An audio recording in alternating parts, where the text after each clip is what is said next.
คำอธิษฐานแก้กรรมเรื่องการเงินฝืด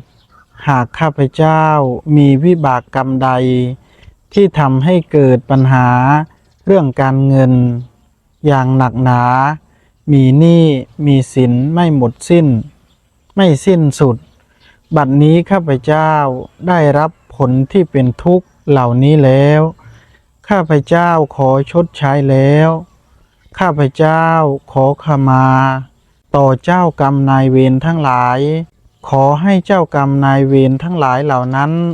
โปรดจงปล่อยและยอมอนุโมทนาบุญให้ข้าพเจ้าได้กลับมาทำมาหากินให้เจริญรุ่งเรืองร่ำรวยมีโชคลาภหมดหนี้ข้าพเจ้าจะนำทรัพย์นั้นไปช่วยเหลือสังคมและนำไปทำนุบำรุงพระพุทธศาสนาสืบต่อไปสาธุสาธุสาธุ